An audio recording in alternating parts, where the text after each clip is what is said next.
नमस्कार, मी प्रवर देशपांडे, डायरेक्टर अनंत competitive classes Nashik. आगामी काळामध्ये महाराष्ट्रामध्ये विधानसभांच्या निवडणुका येऊ घातलेल्या आहेत, हे आपल्या सर्वांना ज्ञात आहेच।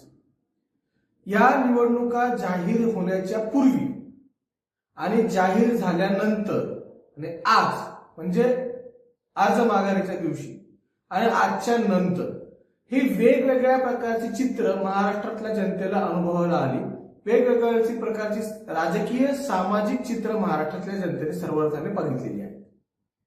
त्या सगळ्या चित्रांना ज्या वेळेला आपण बघतो किंवा जाणून घेतो त्यावेळेला नेमके मनामध्ये अनेकविध प्रश्न आपल्या मनामध्ये निर्माण होत असतात। या अनेकविध प्रश्नांमधनं आपली नेमकी मतदार म्हणून भूमिका काय असायला हवी किंवा मतदार म्हणून मी नेमकी काय भूमिका बजवायला हवी याचा ज्या वेळेला मी विचार करतो त्यावेळेला येणारे काही विचार हे तुमच्यापर्यंत पोहोचावेत म्हणून हा व्हिडिओ प्रपंच। अनंत भूमिका या युट्यूब चॅनलमध्ये आपल्या सगळ्यांचं स्वागत। मुळामध्ये या चॅनलचं उद्दिष्टच हे आहे की भूमिका घेणं, कोणती चांगली असो वाईट असो, ही सर्वार्थाने जे दर्शक आहेत व्हिडिओचे ते ठरवतील की भूमिका योग्य आहे की अयोग्य आहे। पण कुठेतरी काहीतरी भूमिका घेतली जाणं ही अपेक्षित गोष्ट आहे आणि भूमिका घेतली गेल्यानंतर जर ती चुकीची असेल तर ती बरोबर कशी याच्यावर विचारमंथन होऊ शकतं आणि जर ती बरोबर असेल तर ती रुजवायची कशी याच्यावर देखील विचारमंथन आपल्याला करता येऊ शकतं।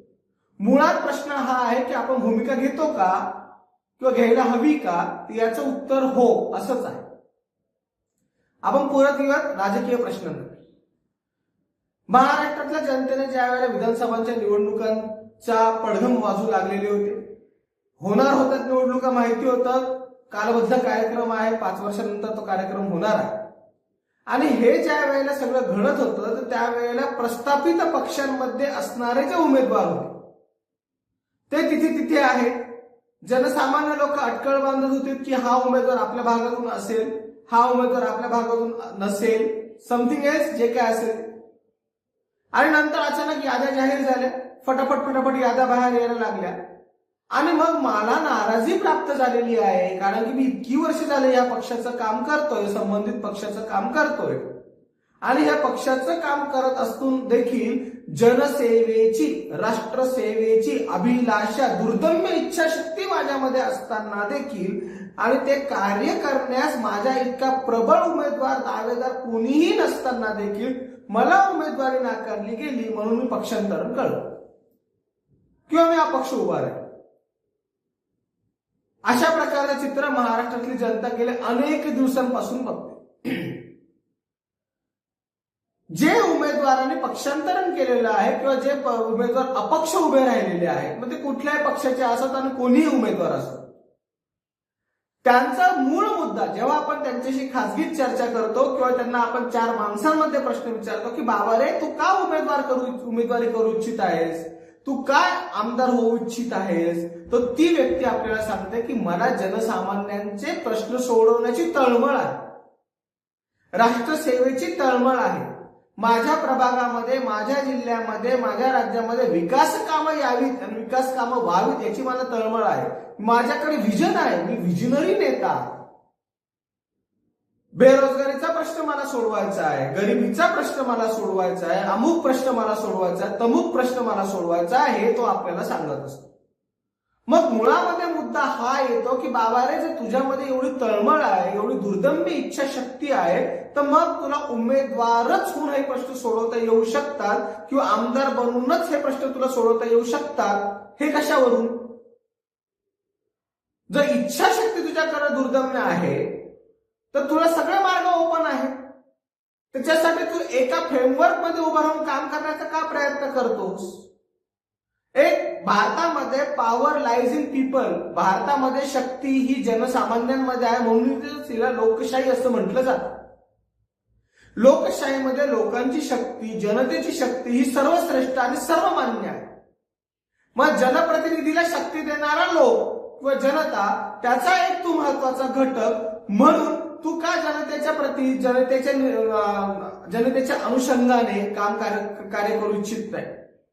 तुझे तत्व, तुझे प्रिन्सिपल्स ही मुरड घालण्याजोगी आहेत हे तू तुझ्या पक्षांतरणातून आणि अपक्ष उभं राहण्याच्या पद्धतीतून सिद्ध करू इच्छित आहेस का? आणि याचं उत्तर हो असेल तर मागील अनेक वर्ष तू आम्हाला का सांगत होतास की माझी अमुक पक्षाशी बांधिलकी आहे, अमुक तमुक माझं तत्व आहे म्हणून? पण नेमकी भूलथापांना कोण बळी पडतंय किंवा भूलथापा कोणासमोर मांडल्या जातात याचे सगळ्यांची स्पष्ट चिन्ह हिच्या पुढे निर्माण होताना आपल्याला दिसतात. मग तुम्ही म्हणाल की आमदार म्हणून किंवा खासदार म्हणून किंवा मंत्री म्हणून किंवा अन्य कोणत्या राजकीय पदावर गेल्यानंतर जनसामान्यांचे प्रश्न अत्यंत पोटतिडकीने आणि व्यवस्थित पद्धतीने सोडवता येऊ शकतात. प्रश्न सोडवण्यासाठी सत्तेची गरज आहे आणि सत्तेसाठी पदाची गरज आहे म्हणून आम्ही हे सगळे करत आहोत किंवा इतर मंडळी सगळे करत आहेत, सगळं मान्य, बरोबर. पण मला एका गोष्टीचं तुम्ही फक्त उदाहरण द्या की तुमच्या विभागामध्ये किंवा तुमच्या गोष्टीमध्ये तुमच्या जिल्ह्यामध्ये एखादा चांगला उत्तम प्रशासकीय अधिकारी आहे आणि तो उत्तम चांगल्या प्रकारचं काम करत आहे. 3 वर्षाच्या टेन्युअर त्याच्या बदलीचा असतो. त्या 3 वर्षाच्या आत त्याची वर्ष 1.5 वर्षामध्ये बदली झाली आणि जनसामान्य त्या गावातले त्या जिल्ह्यातले लोक एकत्र आले आणि त्यांनी आंदोलन सुरू केलं आणि सरकारने ती बदली मागे घेतली. असं चित्र या भारतामध्ये अनेकदा घडलेले आहेत, महाराष्ट्रात ते घडलेले आहेत आणि सगळ्यांनी ते आपण अनुभवलेलं आहे. मग पदाची गरज त्या जनसामान्यांना होती का? फक्त हेतू स्वच्छ होता, हेतू शुद्ध होता, शक्ती संघटित होती म्हणून त्या सगळ्या गोष्टी त्या संबंधित अधिकाऱ्याची बदली रद्द होऊ शकली.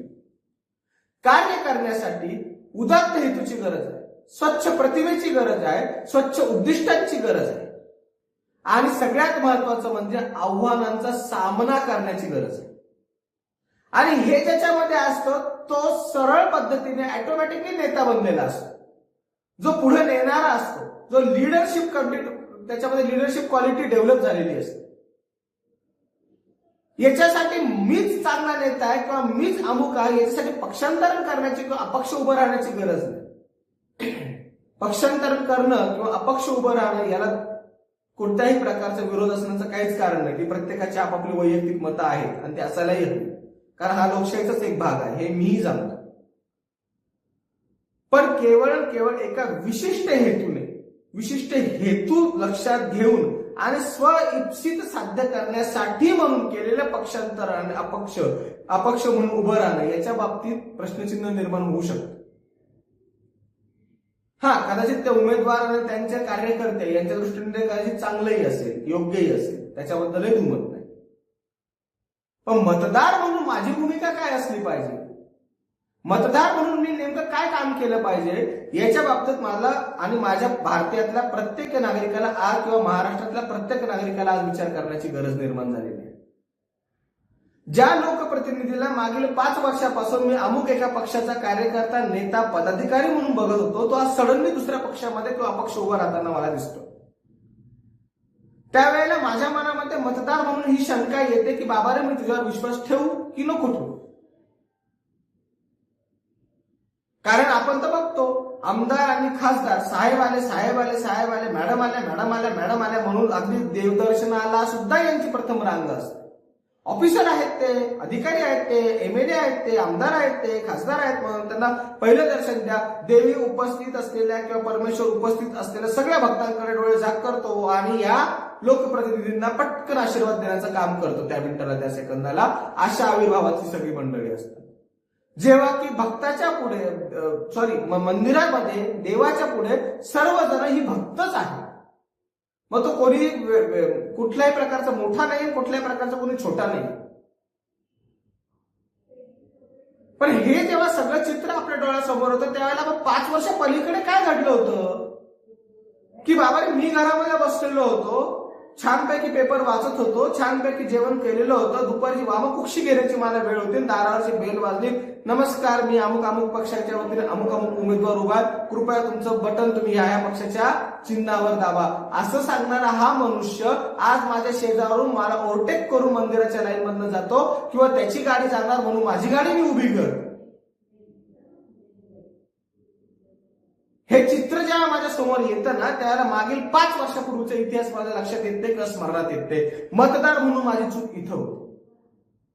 मतदार म्हणून माझी दुसरी चूक कुठं होते की ज्या वेळेला एखादी व्यक्ती किंवा एखादी पक्षाचा नेता किंवा अपक्ष उमेदवार पक्षांतरण करतो त्यावेळेला 5 वर्षापूर्वीची मूल्य काय होती, तत्व काय होती, तो काय म्हणाला होता, कोणाला लायबर होता, कोणत्या मोठ्या पक्षाच्या संबंधित मोठ्या नेत्याबरोबरचा हेलिकॉप्टर मधनं तो व्यक्ती उतरल्यानंतर पुष्पगुच्छ देतानाचा डीपी कोणी ठेवला होता, हे मी मतदार म्हणून विसरून जातो.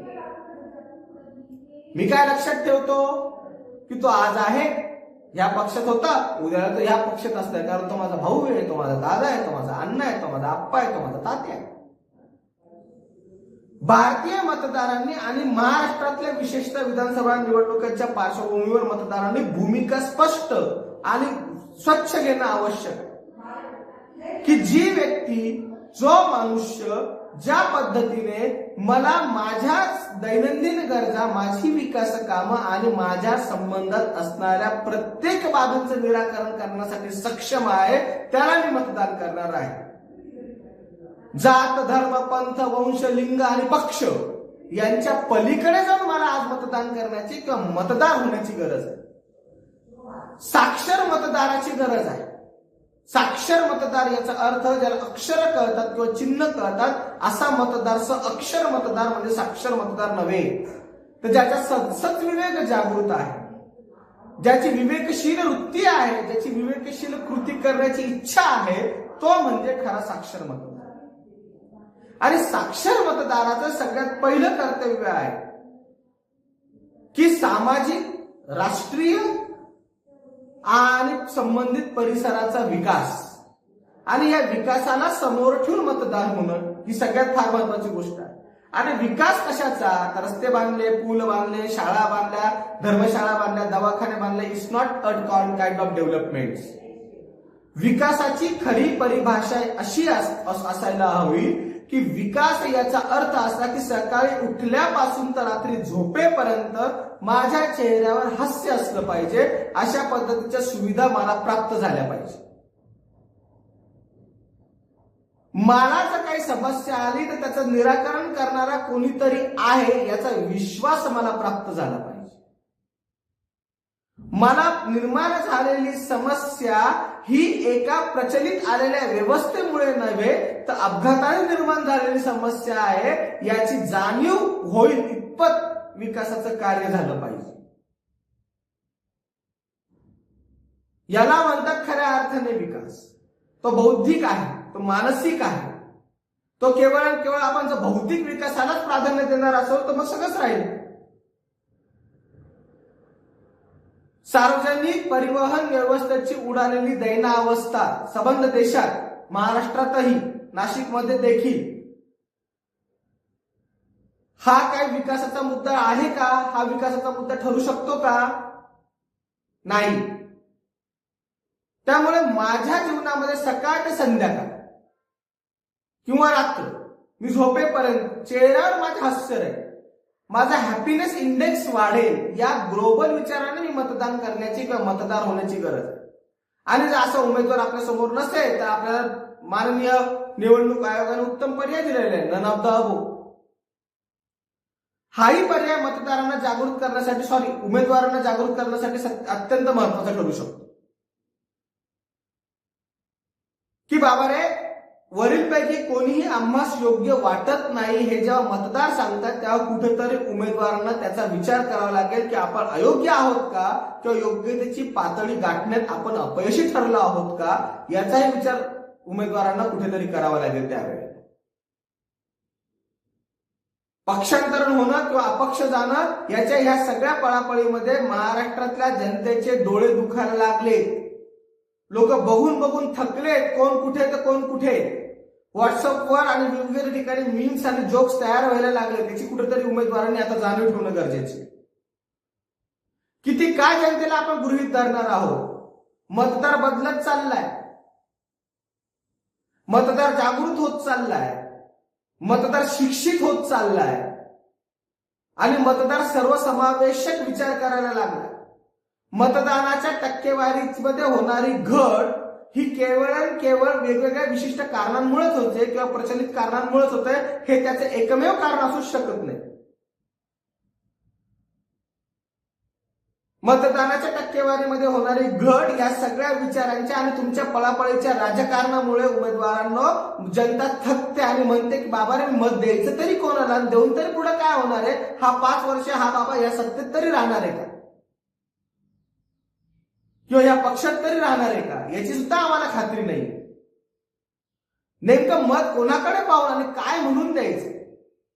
सरकारी पक्ष जगातला कोणताही असो तो निवडणुकीला उभं राहिल्यानंतर सांगतो की आम्ही काय केलं, आणि विरोधी पक्ष सांगतो की आम्ही काय करणार, ज्यांनी केलं ते कसं चुकीचं आहे.